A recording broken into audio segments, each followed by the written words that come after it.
Hello everyone, I'm the Mighty Blues and welcome back to Minecraft. Last time we went back down, created ourselves a new mining area, found a lot of great things. We found a mine shaft, which we haven't explored yet. We also, ooh, doggo. I don't have any bones, unfortunately, otherwise I would go after you. But yeah, we actually found a new mine shaft. We found. Okay, well, I'm gonna get away from there, just in case it's like an Enderman or something. God, yeah, that was actually one of the things we ran into last time. We ran into an Enderman. So I'm hoping we don't run into another one. Anyways, what was I saying? Oh yeah, we found a mine shaft, we found a cave, we found diamonds. We only found two, so we can't make any weapons with it. But there is one thing that we can make with it that, well, actually we can't because we need obsidian and we need diamonds to make obsidian. So, you know, it's fine. It's whatever. Yeah. Anyways, so yeah, we found a bunch of stuff down there. Made really good progress. We actually found out that one of my dogs that I thought died didn't actually die. And so we now have both of our doggos. We have Biken and Beowulf. This time, I think we're going to continue expanding the house. However, today is going to be a lot of explanations. Today, we're going to be talking about a lot of various items that I want to craft today that, well, you'll see what I mean in a minute. Basically, what we're going to be doing is we're going to be making a lot of other crafting benches. And I keep hearing stuff. Is that the torches? It's got to be like the crackling of the torches. Because it keeps sounding like there's something walking. I can't quite tell. But yeah, so anyways, today we're going to be making a bunch of different crafting benches today. And I'm going to be going over their usage. I don't necessarily think there's going to be a whole lot of like big progress, but we're going to talk about a lot of that stuff. So if you're someone who is not quite well versed in a lot of these things, don't worry, I'm here to explain things. But first, I need to gather some materials. Alright, so the first thing that I'm going to need is I'm actually going to need some smooth stone. In order to get smooth stone, all you need to do is smelt some cobblestone. Additionally, the other things I'm going to need are some blocks of iron. In order to get blocks of iron, all you need is just 9 pieces of iron, or 9 iron ingots. Once you have 9 iron ingots, you can actually just put them all like this to make a block of iron. We actually need 3. Good, and I still have quite a bit of iron left over. I was actually a little bit worried that I wasn't going to have enough iron. Yeah, so that's what we need. I'll just let you keep smelting, but I actually think I need one more. Yeah, just need some stone. Now, because we have some stone, we actually need to make some smooth stone, which I believe we make. I actually don't remember how to make it. Oh, that's right. Okay, so, yeah, I remember now. So, once we have regular stone, I'm going to use half of this to smelt it again to make smooth stone. I forgot about this. Yeah, in order to get stone, you have to smelt cobblestone. And then in order to get smooth stone, you have to smelt the stone. There's, see why I make a bunch of different furnaces? Yeah, this is why. Okay, now that I think I have enough. So the first thing I want to go over, obviously I've gone over the crafting table, not really anything all that interesting. Alright, yeah, so the first thing that we're going to go over is actually the smithing table. The smithing table requires 4 wooden planks and 2 iron ingots, and the smithing table is an interesting item. What this allows you to do is when you place it down and right click, this allows you to upgrade your gear. Specifically, this allows you to upgrade to netherite. What is netherite, you may be asking? Netherite is the most powerful type of weaponry and armor in the game. It is more powerful than diamonds. However, in order to get netherite, that is the only ore you have to mine in the nether. And additionally, you can only get netherite weapons and armor if you already have diamond armor and weapons. So essentially what you have to do is you have to mine, get diamonds, say you want a netherite sword. You have to make a diamond sword first. And then once you make a diamond sword, then if you have a smithing table, you can put your diamond sword here. And if you stick netherite there, it'll allow you to upgrade it to a netherite sword. It's a lot. It's absolutely a lot. And a smithing table is required to do that. It's really the only benefit a smithing table is used for. It does allow you to upgrade some other things, but that's mostly its primary use.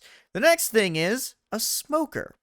A smoker is a different type of furnace, and the benefits to having a smoker is it allows you to cook meat much quicker. So if I actually go and grab some meat, so I got some mutton right here.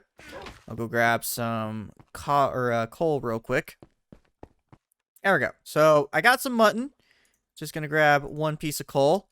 And as you can tell, it is cooking this meat significantly faster than a regular furnace.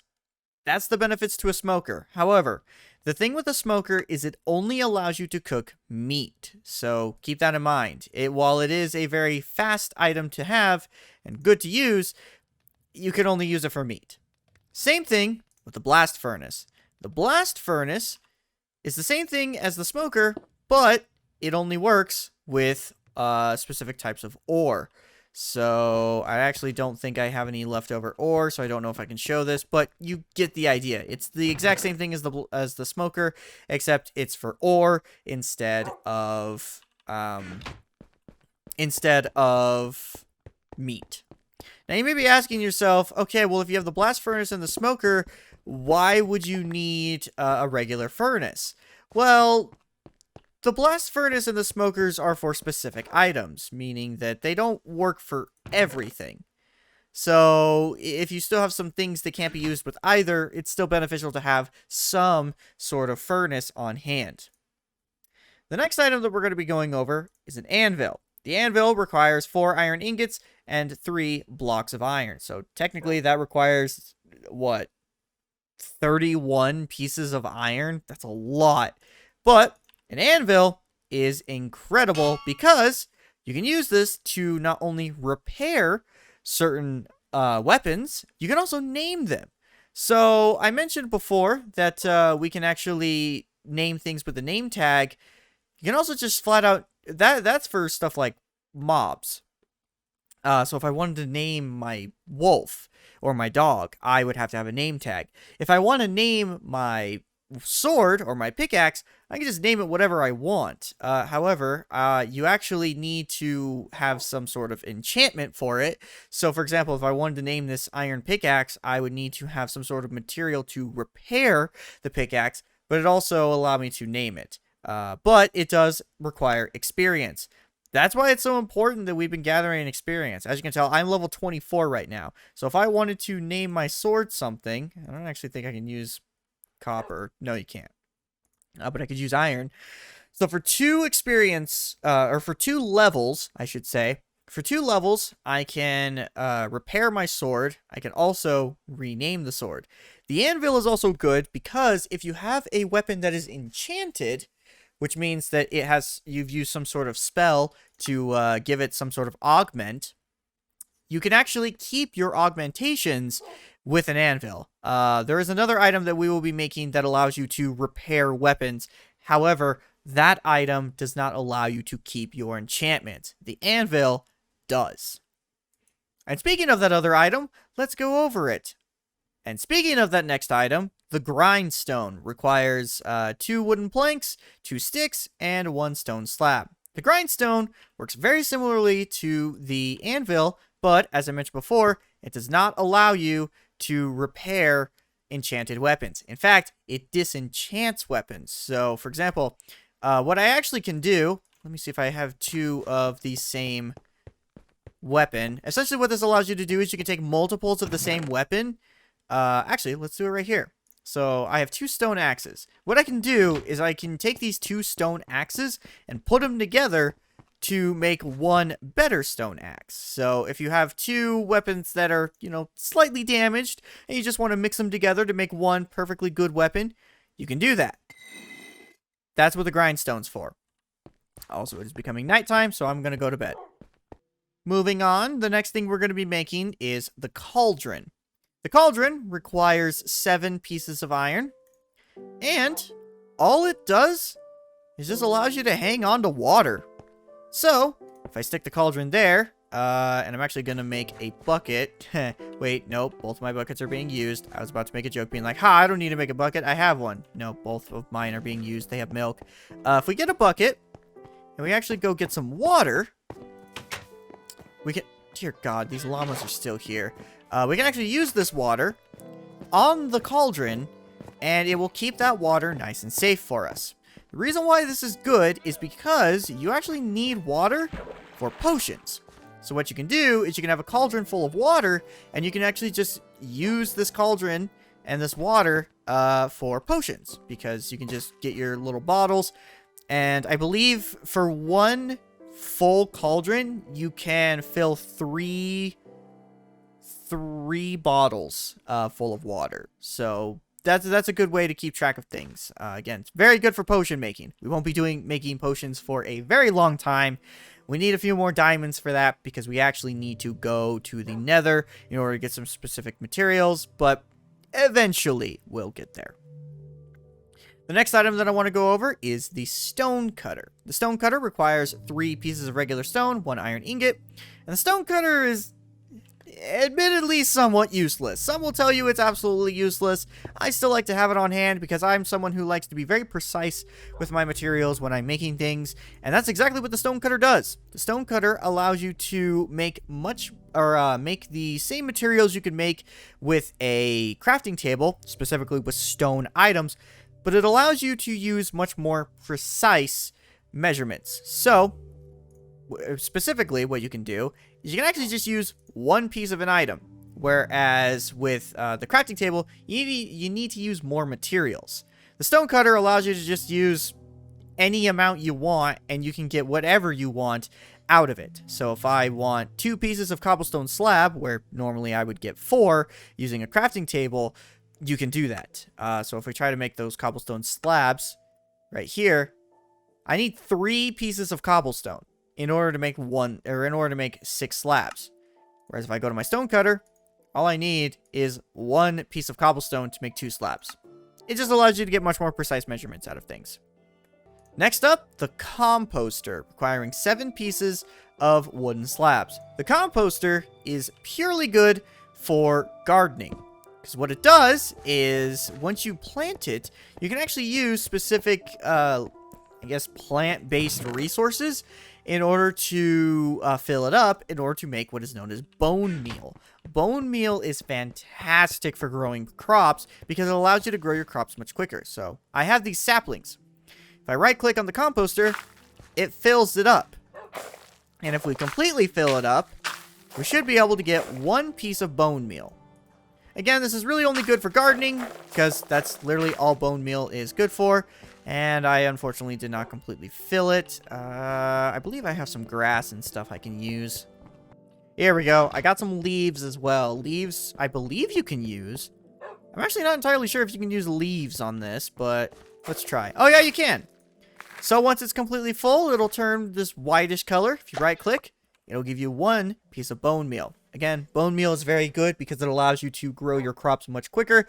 So if you're someone like me, where you like to just mass produce your crops and you like to utilize as many of your materials as you can. But yeah, so composters, they're really good if you're someone who likes to not waste materials. You like to utilize everything that you have. That's what I like to use them for. But otherwise, they're kind of useless. They just are good for bone meal and for not wasting materials. The last thing that we're going to be making is the cartography table. However, in order to make that, we need to make paper. I know I talked before about how we got sugarcane. I technically got that off screen, but thankfully I was still recording, so it's fine. We need to make paper, which for 3 pieces of the sugarcane, you can make 3 pieces of paper. And with that, we can make the cartography table. Some will tell you the cartography table is useless. I would beg to differ. The cartography table allows you to make bigger maps. So, let's actually make a map, shall we? Okay, well, unfortunately, I can't make a map because I actually don't have enough sugarcane. But in order to make a map, you just need 9 pieces of paper. And once you make a map, you can actually make multiple maps on the cartography table in order to expand it and, well, have a bigger map. You can also put pins on the map. So if you have specific things that you want to mark on there, you can do that. It's really good if you're someone who does a lot of exploring and you say have like a big house like me and you don't want to lose it. You can literally just make yourself a giant map of your surroundings so that way you never get lost. It's really helpful for stuff like that. I highly recommend doing something like this if you're a big adventurer, but you don't want to lose track of your home because, well, let's say you've got a big home, you got a lot of resources, and you don't want to lose track of it. It's really good for that.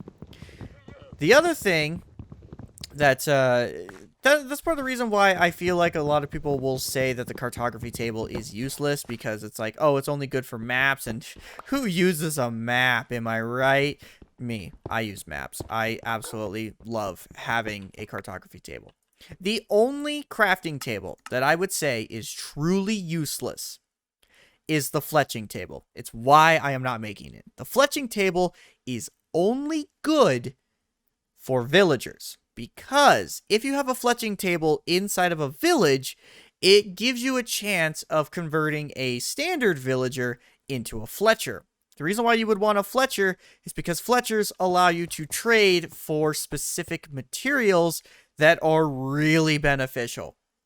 I have failed to go over villages in their entirety because we haven't ran into one yet. I'm going to try my best to find a village during this Let's Play because villages are crazy. I admittedly had to do some research on villages before filming this video because I didn't fully know how all of these crafting tables worked, and I was like, I want to make sure I make ones that are actually beneficial to me. And I always remember people saying that the cartography table was useless. I disagree. But the fletching table really is useless. It actually has no commands for you to do. If you make one, it's a waste. It doesn't do anything. But if you put one in a village, it's good because it allows you to create a Fletcher. And Fletchers allow you to have pretty much like elemental arrows. I believe you can trade for that. But again, we won't be going into villages for a long time. Hopefully, we'll actually be able to talk about villages, but I don't actually know if we will because that will require us to run into a village, and we need time to explore. So, with that being said, that's actually everything that I wanted to cover for this episode. I just wanted to go over all of these crafting tables, wanted to dedicate some time to it. So, as a way to end things off, I am actually going to put them in the spot that I want to put them in, which is over here. So I think we're just going to stick them in this order. We're going to put the anvil there, the grindstone, the stone cutter, the cartography table. Yeah, we'll stick the anvil there, or the cauldron there, smithing table. And the composter, I'm actually going to put in storage. I have a separate room. I actually like to create an entire room of composters and just dedicate that, to the composters because I like to make as much bone meal as I can. So we're going to do that at a later date. But with that being said, that is actually going to be it for today.